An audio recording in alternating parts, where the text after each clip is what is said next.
réel, vraiment est encore une chose à creuser. Et même par rapport, je me suis rendu compte en regardant le film que j'ai fait, qu'il y a une scène là, avec la naissance de Vénus, juste au moment où le film était coupé, où j'ai jamais compris cette scène, parce que c'était pas une mise en scène. On voit Luciano qui est en train de creuser du sable. D'ailleurs, j'aimerais bien demander aux spécialistes de Fabre et à Sylvia, est-ce que cette naissance de Vénus était prévue avec le sable? C'était le musée qui a décidé de cela, de la mise en scène de ce... Alors, parce que nous... Aujourd'hui, vous la pouvez voir dans le nouveau musée qui s'appelle avec la sable. Alors, est-ce qu'il petite salle ronde? Parce que nous étions en train de monter l'équipement et Luciano nous avait précédé pour nous montrer où était cette pièce qu'il voulait qu'on filme, et on l'a vu en plein sueur en train de creuser avec ce sable, et donc j'ai demandé au caméraman de tout de suite commencer à filmer, mais je ne savais pas ce qu'il était en train de faire. Alors c'est avec cette idée du rapport au réel et l'autonomie de l'artiste, et le fait que c'était comme s'il pissait sur son territoire d'un certain sens, à dire mais qu'est-ce qu'ils ont fait ici, et puis si c'est comme ça, c'est pas comme ça que ça doit être, et que donc il a commencé à faire des coups de pelle pour manifestement il n'aimait pas c'était trop lisse pour son goût, et donc ce que vous aurez pu imaginer était une mise en scène du metteur en scène ne l'était pas. Je vous dis, là c'était du pur reportage et en quelque sorte une archive, et donc pour rendre hommage au thème de ce séminaire qui est sur l'autonomie et le réel. Et donc merci Bernard. Bernard, seulement pour l'histoire des mots et de la philologie, oui. Je voudrais souvenir que dans les tableaux d'Alighiero Boetti, il y a beaucoup de fois les mots autonomes. Mm. C'est sous la forme d'un timbre, c'est oui. Tout. Oui, oui, c'est vrai. Oui.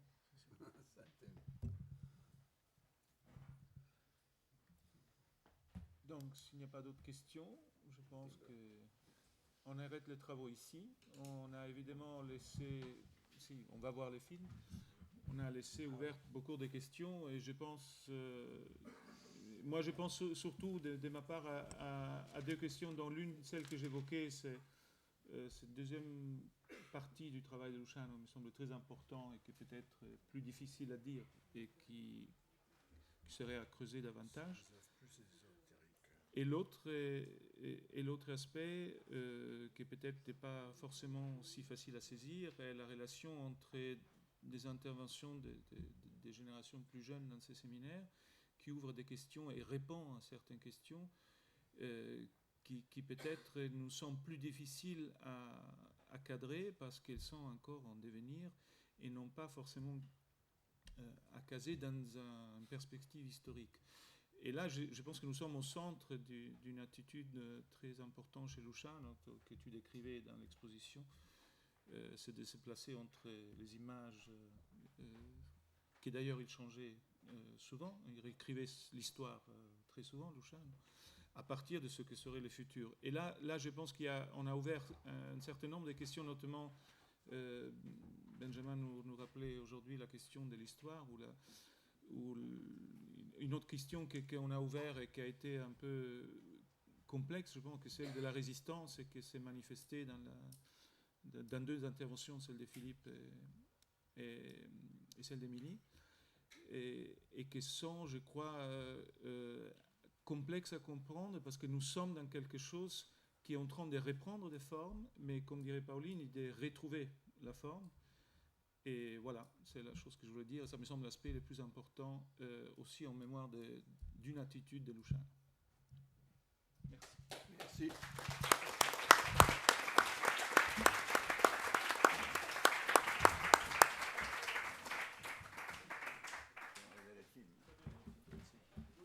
Combien ça va durer?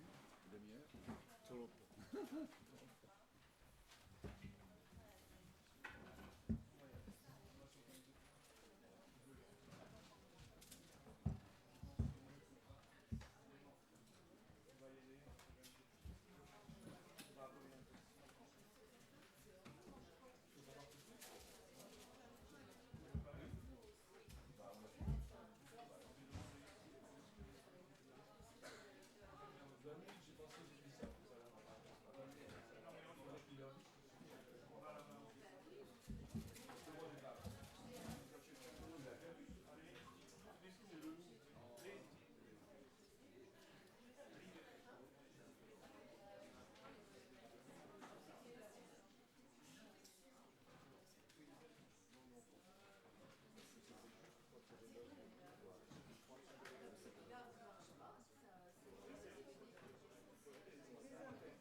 Le film que vous allez voir tout de suite a été enregistré au Louvre lors d'une rencontre organisée par Soutif et dans laquelle Luciano Fabbro avait présenté dans différentes œuvres et il a été tourné une semaine, donc c'est le dernier document de Luciano Fabbro.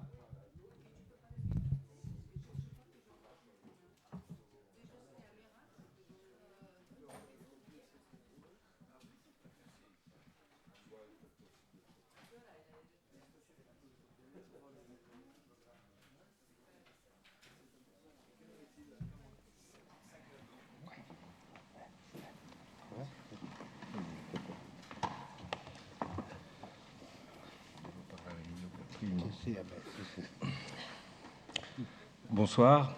Merci à Marie-Laure Bernadac, à Marcella Lista et à toutes les personnes qui ont préparé cette rencontre. Merci aussi à Luciano Fabbro qui...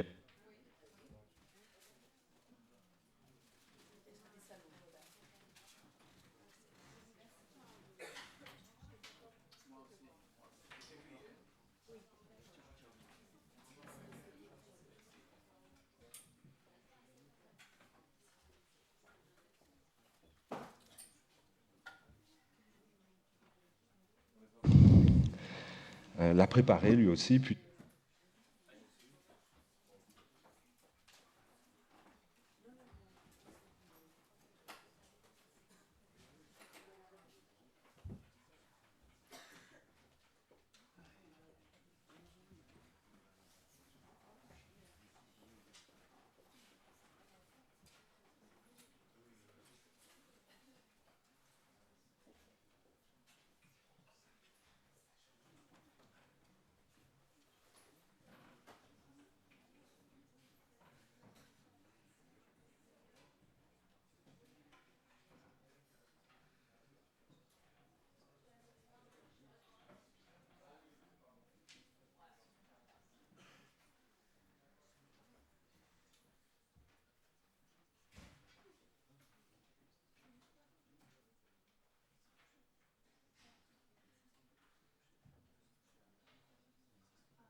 Bonsoir.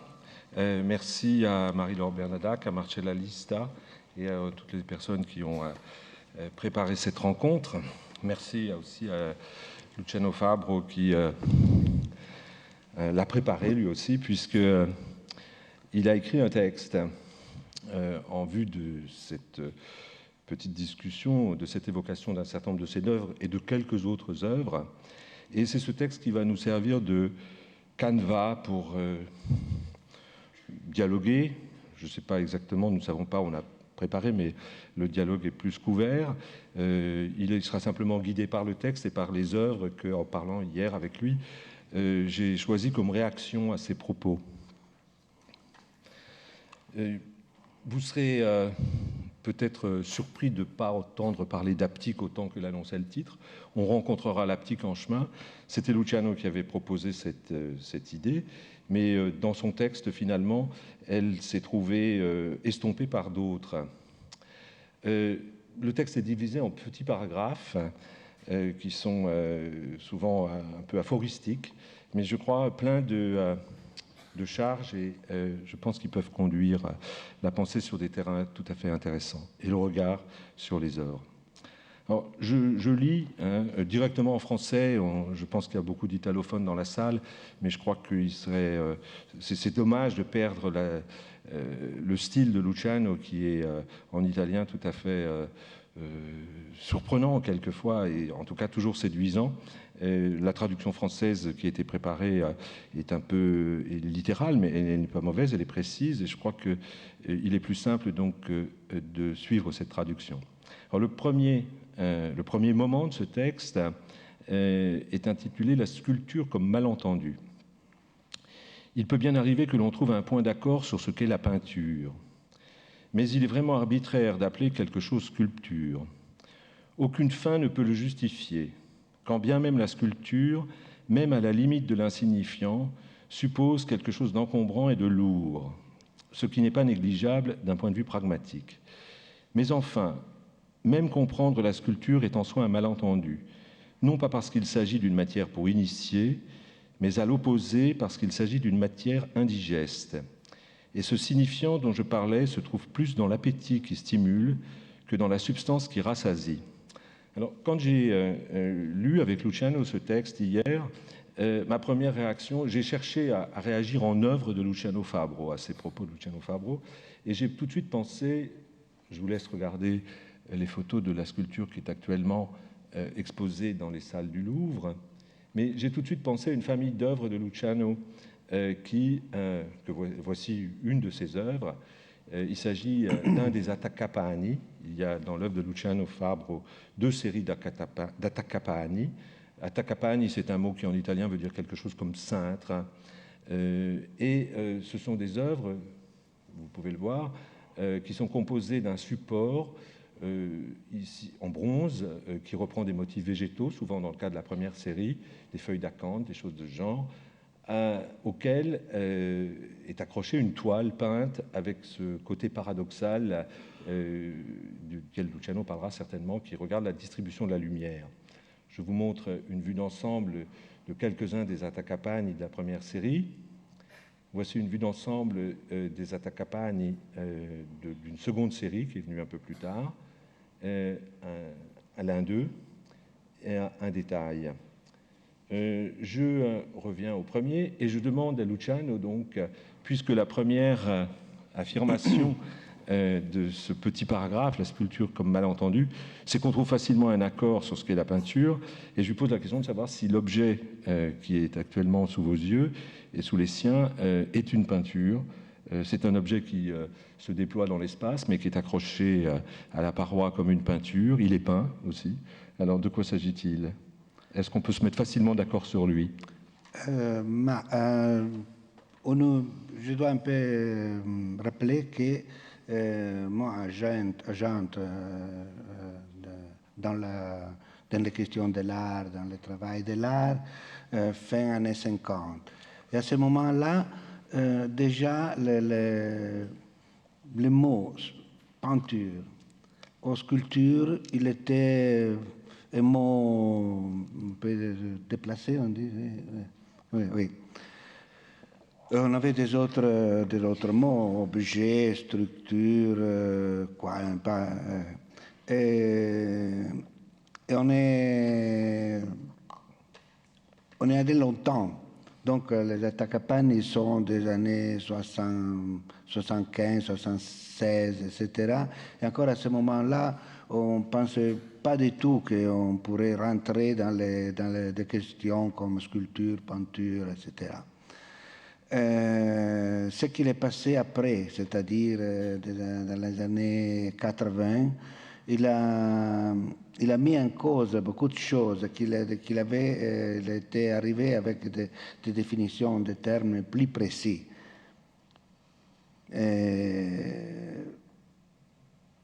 C'est-à-dire, même si on parlait d'une sculpture, on disait, traditionnelle, on disait c'est une bronze, c'est une toile, c'est une plâtre.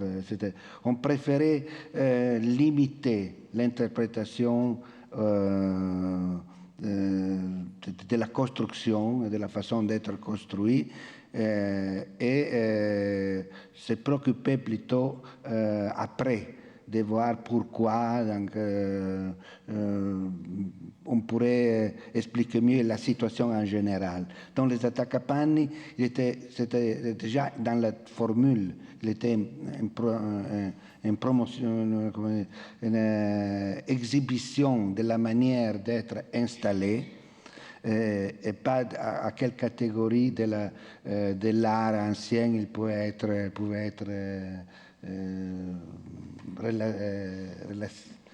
Donc on ne trouve pas de point d'accord sur les Attacapani. Ils ne sont pas une peinture. ils ne sont pas non plus une sculpture. Ben, déjà, ils ne sont pas en peinture, parce qu'enfin, ils ne sont pas faits peints. Il y a les secondes séries qui étaient peintes, mais seulement parce qu'ils voulaient être un peu un portrait de la peinture française. Ah. Donc, le pinceau, il était déjà une référence, il n'était pas une technique. Passons alors à un objet qui, lui, peut-être répond assez précisément à une des phrases du texte, puisque la sculpture suppose quelque chose d'encombrant et de lourd. Ça a l'air d'être un destin qui lui est assigné. Ce que vous voyez là, maintenant, c'est une œuvre qui a été exposée par Luciano Fabbro à Naples, Piazza del Plebiscito, place du plébiscite, pendant quelque temps, en 2005, en janvier 2005, si ma mémoire est bonne. Il s'agit d'une œuvre intitulée Italia all'asta. Vous savez probablement qu'une des parties de l'œuvre de Luciano consiste dans des évocations de l'Italie à travers la forme géographique de l'Italie. Il y a plus d'une trentaine d'Italies qui ont été réalisées par Luciano Fabbro, et celle-ci est probablement la plus grande, et je vous en montre quelques détails. Voilà, et peut-être je reviens, ou je peux le laisser là. Et donc, est-ce que, là, devant cet objet, il s'agit d'une sculpture? Non, c'était vraiment d'une statue, quelque chose de monument. La place, il demandait un monument. Il ne pouvait pas avoir un autre accord entre l'espace et mon travail, sinon à travers un monument. Et le monument, il doit toujours avoir une justification, il doit avoir un sens, il doit avoir un objectif. Parce que dans le monument, il y a une certaine moralité. Et dans ce cas, je voulais rendre évident la vente qu'on a fait dans l'État italien de toutes les propriétés qu'il était de l'État. Donc, des choses, la vente le regalo. Le regalo, c'est le cadeau. Les cadeaux. Et les cadeaux des régions, les cadeaux Nice, par exemple. Nice, le cadeau était fait par l'Italie à la France. La Savoie. Bronte aussi, c'est un cadeau qui a fait le roi de Naples à l'Angleterre. Donc, il y a toute une série de références qui peut être ajoutées. Peut-être il faut préciser pour ceux qui ne sont pas italophones que Italia all'asta, ça veut dire l'Italie mise aux enchères. L'asta, c'est les enchères. Et donc, je pense que ce sens est assez fort. Là, je pense que, pour interpréter de façon très simple ce que tu viens de dire, le mot monument te semble plus justifié que celui de sculpture, puisque tu dis dans le texte, même comprendre la sculpture est un soin mal entendu, non pas parce qu'il s'agit d'une matière pour initier, mais à l'opposé parce qu'il s'agit d'une matière indigeste. Pourquoi indigeste? Indigeste parce que c'est lourd pour les pensées et pour la vision.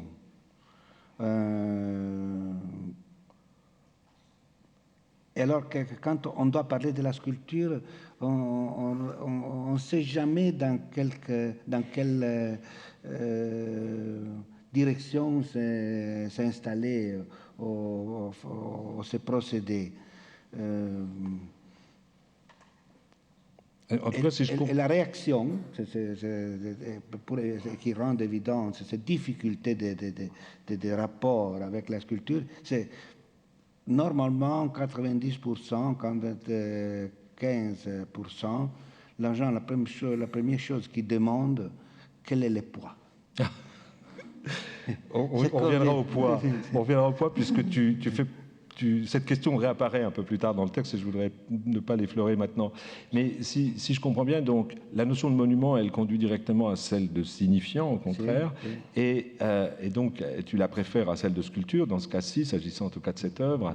Et il y a cette idée finale qui est très séduisante, l'appétit qui stimule, plutôt que la substance qui rassasie. La substance, c'est le poids, si je comprends bien. Voilà. Tandis que l'appétit qui stimule, c'est ce qui est lié justement à la question des significations. Dans ce cas-ci, par exemple, cette œuvre très provocante tout de même, c'est une œuvre qui, je ne sais pas comment elle a été perçue exactement en Italie, mais c'est une œuvre qui est fortement polémique et qui est dotée d'un fort signifiant qui répond, ou qui en tout cas suscité par un appétit. Si. Ma la question de cette œuvre, il marche encore en Italie, parce qu'on attend de trouver une installation définitive. Ah, pour cette œuvre, oui. Elle est quelque part entassée à côté de Naples, mais il est question qu'elle devienne un monument public. Si. Parce que moi, pour le faire, j'ai mis on ne pouvait pas le faire et laisser comme tant que monument public sur la place qu'elle était utilisée pour différentes choses. Donc, laquelle, enfin, il était une des seules places qui n'avait pas un monument. C'est très difficile de trouver en Italie. Il avait des monuments, mais qui ne sont pas spécialement de cheval, de roi au cheval, mais pas les grands monuments au niveau de cette grande place. Oui. Donc, en plus, on faisait beaucoup de choses dans différentes situations, oui, de fêtes, oui. Alors, oui, je l'ai fait, mais en tout cas, il doit rester comme un monument public. Et ça, c'était donc une condition que tu as mise pour faire cette œuvre. J'ai accepté. C'est que, en effet, je pensais d'avoir beaucoup de résistance dans l'administration de Naples avec une œuvre comme celle-ci. Mais je dois dire que s'il y a Bassolino, s'il y a Bassolino, c'est le président de la région Campagne. La mère, c'est la femme de... Le maire. La femme, le maire, on dit. Non, pas le... Così c'è Cosa vuoi dire? Il sindaco femmine. Ah, Naples a pour maire une femme, et donc on dit Madame le maire. Si. Le maire, il était tout d'accord tout de suite, même si, même aujourd'hui, il a toujours ouvert la question du vente de propriété de l'État payées par les citoyens. Comme maintenant nous avons les télécoms. Donc c'est comme Luciano, je crois que ce premier paragraphe... Une présence un peu...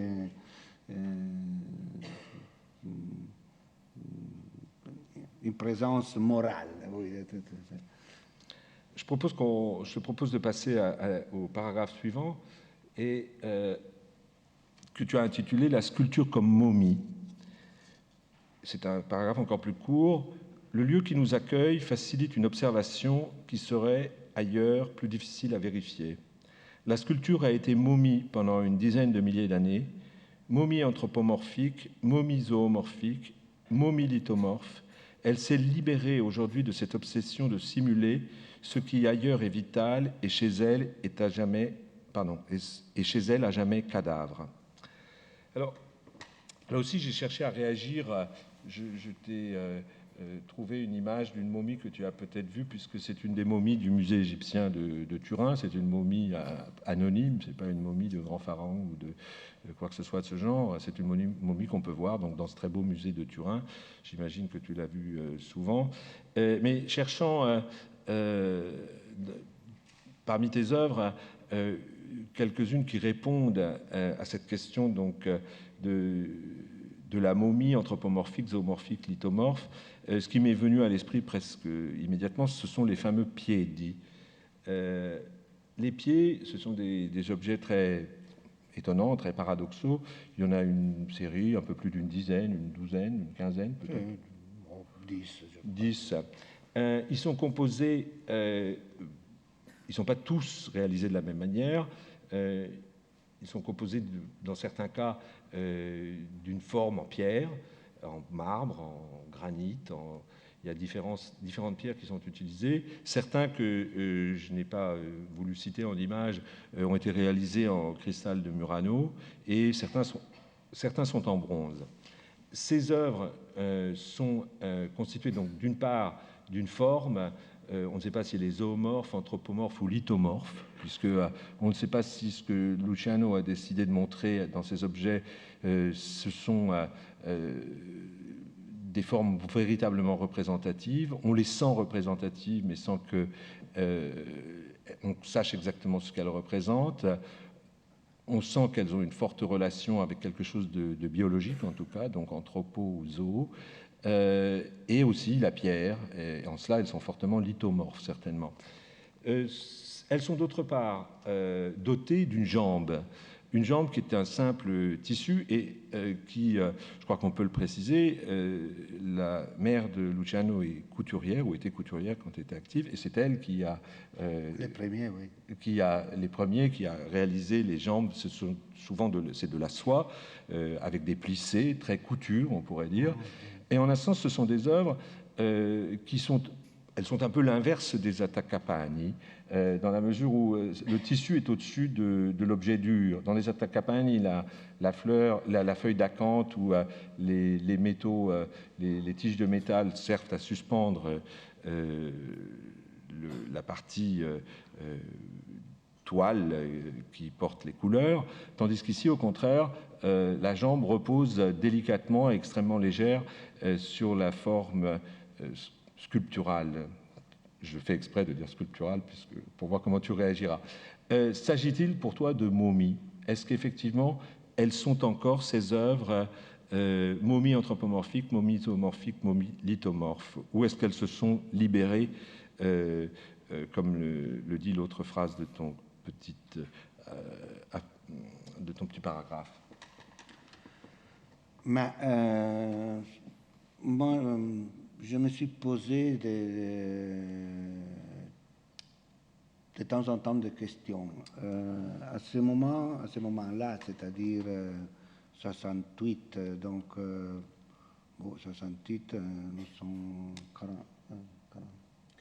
40 ans avant, et c'est un peu difficile de rappeler exactement les détails de mon passé à l'époque. Mais certainement, ce que je rappelle, je peux dire franchement, est que naturellement, nous, tous les artistes, je crois, nous sommes très fascinés par l'art ancien, l'art qui était avant nous. Et à ce moment-là, probablement, j'étais intéressé à la sculpture, comme quelque chose qui a une forme, il a une tradition. Et dis-moi, mais probablement, je me suis rendu compte que les différentes façons de faire de la sculpture, d'être des formes plastiques, on peut dire, oui, ils sont beaucoup moins de ce qu'on imagine. Donc les pieds, ils sont un peu des essais de mettre au point une des manières de faire, de plastifier. Oui, de rendre plastique. De rendre plastique et matériel. Donc, pour faire ça, moi, je peux dire que j'ai fait le tour le plus vaste et varié possible de toutes les sculptures de toutes les époques, dans les musées, dans les églises, pour découvrir les lettres plutôt que les mots, encore les lettres qui font un mot et qui ont préparé les mots pour faire un discours qui peut être la sculpture. Donc ils sont trouver la manière élémentaire d'être plasticien, oui. Mais pour sortir de la statue qui a une certaine façon de s'organiser dans l'espace, j'essayais de troubler soit les points de vue, soit la mise en scène, avec cette tissu qui devait donner l'impression qu'il était quelque chose, la couche de quelque chose de vivant, de vrai pantalon. Une des blagues qu'on se disait, est que oui, peut-être c'est un animal qui est là, mais qui a les pieds ici, mais l'animal c'est au-dessus. Oui. Donc c'est un peu de blague, mais qu'il a une certaine question réelle. Oui. Est-ce que quand tu as réalisé ces œuvres, donc 68, c'est bon, une date assez lointaine, mais on se rappelle tout de même assez bien que c'était l'époque où l'art venait de voir apparaître des mouvements qui avaient posé tout autrement les questions de sculpture. Je pense naturellement au minimalisme américain. Karl André avait commencé de faire des sculptures qui étaient de simples carrelages de métal au sol. Ces problématiques, peut-être elles venaient d'artistes comme Brancusi qui s'étaient beaucoup interrogés sur la question du socle. Ces œuvres, elles sont, à mes yeux, elles sont en dehors de cette logique historique-là. La question du socle, par exemple, paraît absolument impossible à introduire dans une réflexion de ce type. Et est-ce que toi, tu étais, à ce moment-là, quand tu faisais ces œuvres, conscient de répondre à côté des questions posées par les autres? Non, bon, à ce moment-là, je l'ai dit, je l'ai écrit, je me suis battu, parce que il était l'époque dure de l'art conceptuel, et j'avais l'impression qu'on était en train de perdre un langage. Donc, mon responsabilité en tant qu'artiste, il était vraiment, je peux ajouter quelque chose à ce que je disais avant, remettre en cause la complexité d'une civilisation, d'une culture, d'un métier aussi, parce que beaucoup de formes sont pour faire sortir un certain métier à l'intérieur d'un travail, capacité. Alors, du coup, il faut toujours des réponses par oui ou par non à un moment donné. Au fond, ces œuvres, elles ont conservé en elles la relation avec la momie, probablement. Non, parce que j'avais déjà évident, parce que les pièces sont faites en même temps que le spirato. Voilà. C'était pour arriver, pour ramener cette question de la momie, parce que voici une autre œuvre qui est tout à fait extraordinaire. Elle est Tamerlano. Tamerlano, on l'a gardé pour... Donc, je n'étais pas conscient comme de faire un discours comme on le fait ce soir. Mais certainement, j'avais l'idée de faire beaucoup attention à ne pas tomber sur la sculpture en tant que couche de quelque chose d'autre. Il faut dire un mot du spirato. Lo spirato, je ne sais pas comment traduire ça d'ailleurs, parce que c'est beau, c'est peut-être inspiré, oui. Et c'est un jeu sur expirer, inspirer, donc ce serait, en français on dirait le spirer en quelque sorte. Quelque chose qui est mort et en même temps voilà. qui est soufflé. En tout cas, il s'agit d'une œuvre. Il en existe deux versions. Une version qui est en marbre, qui est celle que vous voyez, et d'autre part, il y a un moulage, et je pense que le marbre a été réalisé à partir de moulage en plâtre. Oui, comme toujours. Selon les règles traditionnelles de la sculpture. C'est une œuvre tout à fait étrange, puisque comme vous voyez, c'est un lit dans lequel est couché un être humain. Il était couché, oui. Comment ? Il était couché. Oui, il est couché. Quand on le voit depuis, j'ai qu'une vue, mais quand on le voit comme on le voit là, on voit ses pieds, donc il soulève le drap. Mais si on continue et qu'on s'approche de l'endroit où le drap du dessus devrait laisser apparaître le buste, les épaules, la tête de cet être, ça a disparu, ça a été comme aspiré en quelque sorte, et donc on est devant une œuvre tout à fait étrange et paradoxale. C'est un petit peu, en lisant le texte de Luciano ces jours-ci, je me suis dit, Lo Spirato, au fond, c'est quelqu'un qui a refusé d'être une momie, c'est quelqu'un qui a refusé... Et donc, je voudrais que tu nous dises quelques mots à propos de cette œuvre et à propos de cette espèce de refus, alors que c'est une œuvre, d'autre part, fortement représentative. Maintenant, peut-être que je suis scandaleuse à dire ça, mais peut-être que la manière plus claire pour expliquer la situation, j'espère que Daniel m'aide. Alors, un prêtre un jour est venu dans mon atelier et il a vu Lo Spirato. Il a dit, oui, ça c'est la représentation que la Madeleine a vue du moment que c'était allé dans le cimetière et les apôtres, je n'appelle pas, oui. Et le corps de Christ n'était pas là. En effet, c'est vrai, c'est-à-dire qu'il a dit qu'il n'était pas là le corps, mais il n'était pas sorti autant qu'une personne pour sortir, il doit changer, enlever les draps. Mais quelque chose comme il a disparu de l'intérieur. Et cette idée de réussir à faire une œuvre avec ces caractéristiques, qui n'étaient pas religieuses, mais probablement il y avait... Parce que si on parle de la momie, naturellement, le Christ, il était la momie à l'intérieur de son lit de mort. Oui. Je crois que la dernière phrase de ton texte que j'ai lu tout à l'heure est au fond peut-être un excellent commentaire de cette œuvre.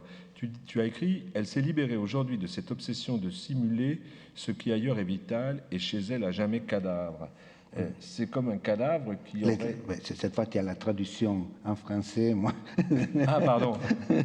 Non, je dis que dans mon français minimal, je dois faire des tours un peu compliqués, oui, pour expliquer les choses. Bon, je propose que, comme il faut de toute façon aussi avancer, on passe à ton paragraphe suivant, qui va commencer par nous amener au Japon, puisque le paragraphe suivant de ton texte s'appelle « La sculpture comme suggestion ». Il existe une définition du jardin zen que je trouve exemplaire. Pas de fleurs, pas d'ombre, où est l'homme? Dans le transport des rochers, dans la trace du râteau, dans le travail de l'écriture, l'œil pesant la sculpture. Pouvez-vous peser une montagne? Ah non, tu es passé parce que la partie de... Non, je t'assure. Non, attends. Se vuoi lo leggo in italiano? No, perché non parla... No, aspetta, passami il italiano.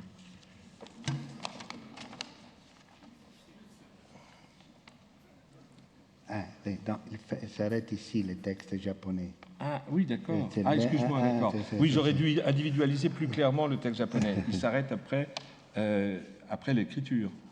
Donc je reprends. Il existe une définition du jardin zen que je trouve exemplaire.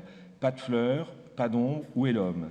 Dans le transport des rochers, dans la trace du râteau, dans le travail de l'écriture. L'œil pesant la sculpture. Donc ça, c'est ton commentaire. C'est le commentaire déjà. Voilà. L'œil en train de peser la sculpture. En italien, c'était peut-être un peu plus intelligible. Pouvez-vous peser une montagne? Et combien pèse une plaine? Elle pèse plus ou moins lourd qu'un lac ou qu'une mer. Et où se mettre pour les peser? Car il faut un point de vue. Et pourtant, Archimède s'en était approché. D'où pèse-t-on un ciel? La sculpture vous donne-t-elle une suggestion, ou bien est-ce la suggestion même qui fait la sculpture? L'infini est la seule sculpture possible de paysage. Alors, en dehors des célèbres jardins japonais, ici le Ryoanji qui est à Kyoto, j'ai pensé là à une œuvre spécifique, mais d'autres peut-être auraient pu intervenir là. Il s'agit d'une œuvre de Luciano qui s'appelle Chronos et qui est une œuvre dans laquelle la question du poids est probablement fortement éprouvée, puisque c'est une œuvre qui va jusqu'à la poser en quelque sorte de deux manières différentes, puisque d'un côté, il y a un obélisque qui est tombé, peut-être sous son propre poids, et le voilà qui est écrasé par des formes qui sont un peu découpées, mais qui sont encore pour une part brutes, qui sont trois formes l'une sur l'autre, grossièrement triangulaires, comme vous voyez dans les deux photos qu'on a, et qui sont trois formes qui donnent l'impression qu'elles devraient tomber. Elles devraient bouger. En tout cas bouger. Toi, tu les sens comme devant bouger, mais moi... en tout cas, je sais que moi, quand je connais bien cette œuvre, puisque on l'a... Et à chaque fois, j'étais toujours admiratif de voir comment tu la faisais monter, et elle a quelque chose de paradoxal, parce qu'elle est à la fois extrêmement pesante, et elle donne le sentiment que la question du poids est résolue, puisque l'objet très culturel, l'obélisque est tombé, mais les autres restent là comme ça, comme s'ils étaient allégés en quelque sorte. En tout cas, c'est le sentiment que j'ai en voyant cette sculpture. Alors, j'aimerais que tu dises quelques mots sur cette sculpture, mais surtout, peut-être avec des précisions quant à ce que tu dis dans le texte, de cette idée de peser des questions. Peut-on peser une montagne? Combien pèse une plaine? Est-ce qu'elle pèse plus ou moins lourd qu'un lac ou qu'une mer, etc. Et à la fin, cette fonction, puisque d'un seul coup, là, tu réassumes la sculpture, tu reprends le mot sculpture, il ne s'agit plus de monument, il s'agit bien de sculpture, et tu suggères donc que la sculpture pourrait être la mesure qui permet à ces opérations de pesée apparemment impossibles, à moins que ce ne soit l'inverse, que ce soit ces opérations de pesée impossibles qui suggèrent la sculpture. Et donc, tu dis, pour le relire, la sculpture vous donne-t-elle une suggestion à propos de ces pesées, ou bien est-ce la suggestion même qui fait la sculpture? Alors, que dis-tu de cela? Il y a beaucoup d'objets qui pèsent beaucoup dans toute notre expérience. Il y a on voit, on est entouré d'objets dans l'art aussi. Il y a des peintures qui sont très très lourdes, mais jamais on est traversé du doute de préciser les poids. Donc déjà les poids, il y a quelque chose c'est une abstraction de quelque chose de concret dans la sculpture. Et probablement c'est quelque chose qui nous vient beaucoup de loin. Parce que cette idée du poids qui rend concret un rapport abstrait, on la trouve déjà dans les pierres, dans les sculptures plus anciennes.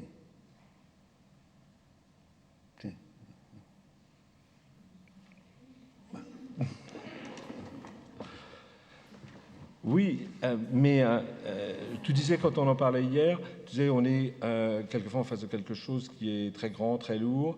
Et alors, est-ce que effectivement une des fonctions de la sculpture, c'est d'un seul coup, en quelque sorte, fournir l'unité de ce très grand, très lourd, immesurable en lui-même? Probablement, oui. Quand je dis l'unité, je veux dire l'unité de mesure. C'est l'unité de mesure, oui, c'est un peu ça. Oui. C'est-à-dire que si une œuvre comme celle-ci joue, comme Chronos, joue avec cette espèce de paradoxe. Si, pourquoi je disais qu'il tourne, il bouge? Parce que c'est un poids lourd dans la sculpture qui, c'est pas, il a une idée de la stabilité, mais une idée très provisoire. C'est comme si, si on rentre dans cette logique toujours en relation avec le poids de tous ces objets impesables. D'ailleurs, la notion d'objet est peut-être même pas juste pour parler d'eux. Est-ce qu'un lac est un objet? Est-ce qu'une montagne est un objet? C'est pas tout à fait sûr de pouvoir répondre positivement ou négativement à cette question. Mais étant donné la variabilité de ces objets eux-mêmes, alors elle-même, la sculpture qui en est la mesure, qui est soumise à cette variation. Cet rapport, oui. Alors, Passons au paragraphe suivant, qui est encore plus qui est complexe et dans lequel on ne pourra pas rentrer dans tous les détails, mais je pense qu'on y trouvera matière à suggestion aussi. Attends, non, quand même, j'ai oublié un point du paragraphe précédent. Je reviens sur cette ultime phrase. L'infini est la seule sculpture possible, la seule sculpture de paysage possible. Alors, qu'est-ce que... Bah, c'est une observation que j'ai fait un peu exprès pour, sur les travaux que j'ai fait récemment, mais pas seulement récemment, oui, avec de la pierre. Et quand on regarde la pierre d'une certaine manière, on entre avec les yeux, avec l'impression, comme on entre à l'intérieur de l'univers. Donc, c'est plus l'univers que l'infini qu'on regarde d'un point de la Terre. Mais c'est comme vivre, être à l'intérieur d'un total, d'un infini, d'un ciel infini. C'est difficile à dire, mais... De là le fait que, par exemple, dans certaines de tes sculptures des dernières années, y compris dans celle qui est exposée actuellement au Louvre, il y a une représentation du ciel assez paradoxale, puisqu'il s'agit de ciels qui sont enroulés sur eux-mêmes. Et donc, c'est jamais le ciel plat. Le ciel... C'est quelque chose qui se roule, qui tourne sur soi, qui se casse. Est-ce que la sculpture du Louvre, par exemple, est une sculpture de paysage? Si.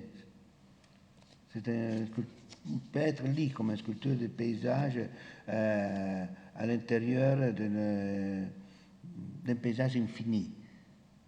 C'est-à-dire dans lequel, naturellement, nous, on arrive toujours à voir un morceau. C'est un peu l'idée du morceau qui revient. OK. Le paragraphe suivant, Luciano l'a intitulé, il est plus long, je pense qu'on ne pourra pas le suivre d'aussi près que les précédents, la statue. Michel-Ange demanda à son David, pourquoi ne parles-tu pas? Aujourd'hui, il lui demanderait, pourquoi es-tu lourd? En italien, c'est pesante, mais si on dit en français, pourquoi es-tu pesant? Il y a une autre connotation qui se rajoute. En tout cas, je vous indique que c'est vraiment l'idée de pourquoi est-ce que tu pèses quelque chose? C'est pas simplement lourd, c'est aussi pourquoi as-tu un poids? À l'âge de l'énergie, nous sommes humiliés par le poids sourd de la pierre. À l'âge de la machine, la gabegie d'énergie est une dissonance. Avant l'âge de la momie, la pierre était la même chose que l'énergie. En la bougeant, l'homme pétrissait son énergie avec celle de la pierre. L'idole créa ce mélange, un court-circuit entre l'homme et la matière.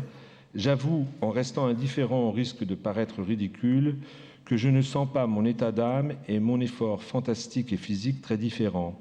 Et même je les sens assez proches de ceux du constructeur d'idoles. La question que je pose est, en créant une figure qui est autre que ce qu'elle représente, s'agira-t-il encore d'une figure ? La figure n'est-elle pas déjà une forme laïque? Reste le terme sculpture encombrant, étymologiquement servile, incapable de sortir de son propre cocon, mais imbu de sa propre généalogie. Je vais alors chercher un autre terme ou bien une paraphrase. Le terme opportun est sans doute statue. J'arrête la lecture de je reprendrai la suite de ce même paragraphe un peu plus tard. Et donc, l'idée à laquelle je voudrais, en dehors de la question de Michel-Ange et du poids, pourquoi es-tu lourd? Je pense qu'au fond, tu y as en partie répondu auparavant. Pourrait être pourquoi tu me pèses? Parce que l'autre dit tu me parles. Pourquoi tu me parles à moi? Pourquoi tu me pèses? Oui. Et pour passer tout de suite à l'idée de l'idole. Et donc, je t'ai mis quelques images qui viennent du 2001 Odyssée de l'espace de Stanley Kubrick, où on voit cette sculpture minimale, hein, c'est vraiment une œuvre, ça pourrait être de Tony Smith, et qui est installée, on pourrait dire qu'il y a plusieurs accrochages de cette œuvre dans le film de Kubrick, le très célèbre film de Kubrick. Elle est d'abord une idole, ou en tout cas un mystère susceptible d'être idolâtré pour les préhominiens. puis elle devient exposée dans diverses situations humaines ou post-humaines. Je n'ai pas résisté à celle-ci parce que la relation avec Lo Spirato était assez intéressante. Mais il m'est venu à l'esprit, en jouant toujours à mon petit jeu, de chercher des œuvres et aussi, à vrai dire, comme je suis plus studieux, plus scolaire, pardon, que toi, comme je me rappelais toujours qu'il y avait la ptique quelque part dans cette histoire qu'il ne fallait pas oublier, j'ai pensé à une œuvre que j'ai découverte lorsque tu l'as inaugurée il y a un peu plus d'un an, c'était à l'automne 2005, à Reggio Emilia, où il y a un très beau programme, je le dis au passage, de sculpture publique qui est dirigé ou inspiré fortement par Claudio Parmigiani, qui est un autre des artistes présents dans l'exposition organisée ici au Louvre. La ville de Reggio a commandé à des artistes importants, Robert Morris, Luciano Fabbro, Sol LeWitt et quelques autres, des œuvres publiques, et ce programme est en cours de réalisation. L'Arabé Fenice, donc, est l'œuvre que Fabbro a réalisée à cette occasion. Elle est installée dans un bâtiment qui est une ancienne écurie, si ma mémoire ne me trompe pas, et qui a été transformé et qui est devenu un des bâtiments de l'université de Reggio Emilia. C'est une œuvre, je vous en montre, c'est une œuvre, pourquoi je pense qu'elle répond un petit peu à la question de l'haptique. Je rappelle que le terme haptique est un terme qui est apparu au début du siècle. En général, on attribue à Alois Riegel sa mise en circulation. Il y a des généalogies qui vont chercher quelquefois un peu plus loin. Et il s'agit pour Riegel de définir, d'indiquer l'existence d'une forme de vision qui tente à se faire toucher, à fonctionner comme le toucher. Cette notion, je pense que dans le cadre de cette œuvre-ci, elle est assez adaptée, puisqu'il y a bien les choses sur lesquelles la littérature sur l'haptique en général se concentre, à savoir d'abord une vision lointaine dans laquelle la texture de la surface de l'œuvre n'est pas apparente, on voit une colonne, et puis voilà qu'on s'approche et on découvre toute une autre réalité, et cette réalité, eh bien, l'œil, probablement, grâce à la texture de la surface, peut en quelque sorte avoir le sentiment de la toucher, d'être susceptible de se substituer à la main. La question, en oubliant l'haptique, puisque ça n'a pas forcément grand-chose à voir avec la question de l'idole, une telle œuvre, puisque dans le texte, tu dis, dans tes observations, tu dis l'idole créa ce mélange, un court-circuit entre l'homme et la matière. J'avoue, en restant indifférent au risque de paraître ridicule, que je ne sens pas mon état d'âme et mon effort fantastique et physique très différents, et même je les sens assez proches de ceux du constructeur d'idoles. Alors, le parallélépipède noir, le monolithe noir, il fonctionne un peu comme une sorte d'idole qui traverse les milliers d'années. Est-ce qu'une telle colonne justifie, est-ce qu'elle rentre, est-ce qu'elle est une illustration de ton propos quand tu dis que tu te sens assez proche du constructeur d'idoles? Oui, si on enlève l'idole de la religion, mais on le voit comme un premier rapport entre quelqu'un l'homme et la nature. Donc, parce que c'est une sensation quand on travaille avec des choses comme celle-ci, mais en général, oui, que pour faire des choix, pour prendre des décisions, il faut comme être à l'intérieur de cette matière, de cette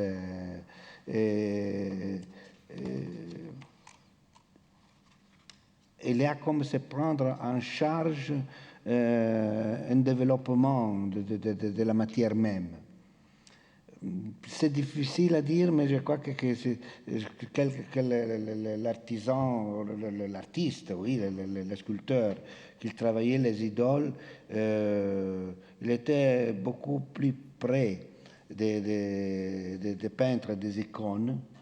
Donc, son attitude, son participation, il était de prendre en charge comme une forme de spiritualité ou de vitalité dans des choses qui, en principe, en apparence, ne sont pas vitales. Ça, je trouve qu'il pourrait être un peu le début de la question idole. Alors, reste la question du passage de l'idole à la statue, le passage que tu opères dans le texte.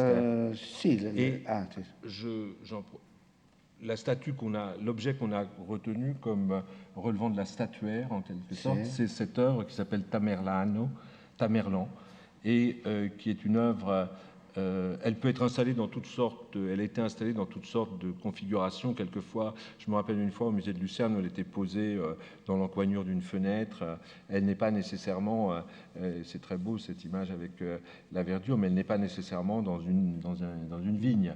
Mais c'est très rare qu'une sculpture, il est bien avec une plante.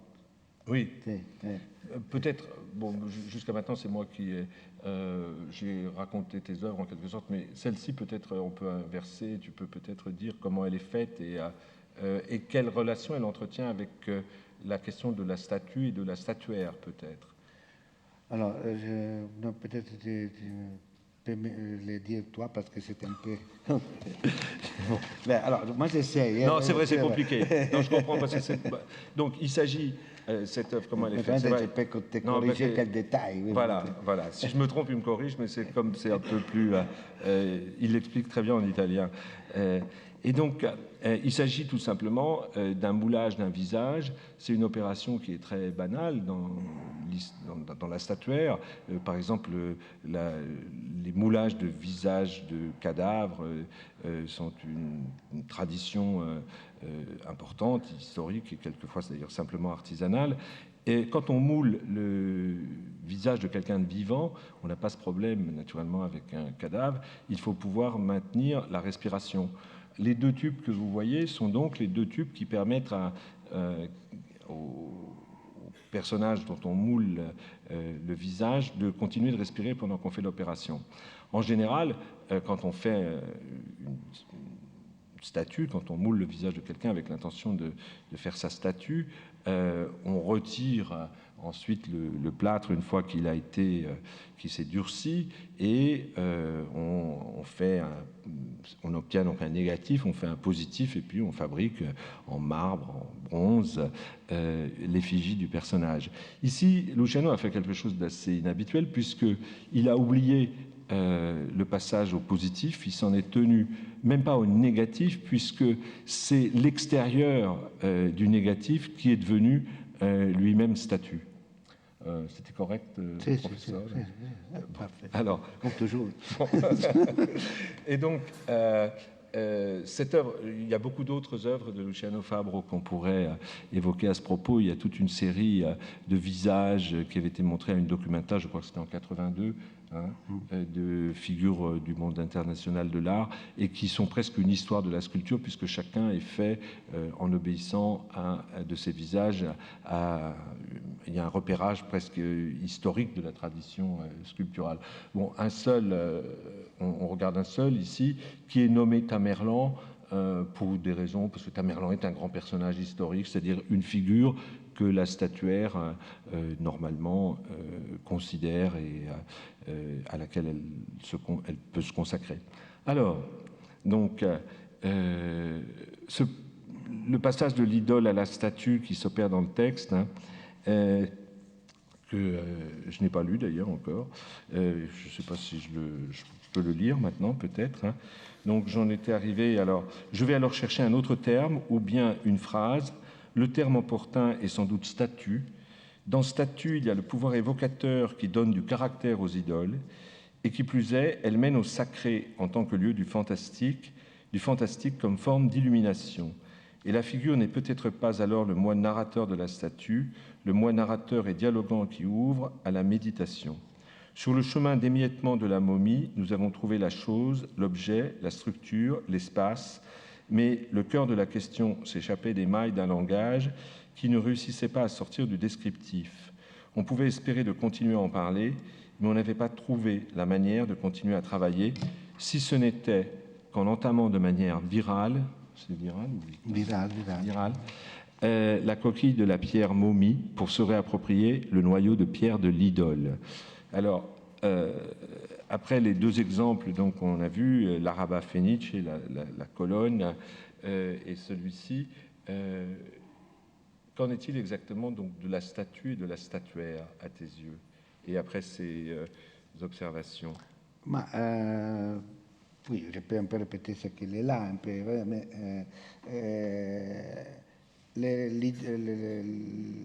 l'idole, c'est encore quelque chose qui reste un rapport avec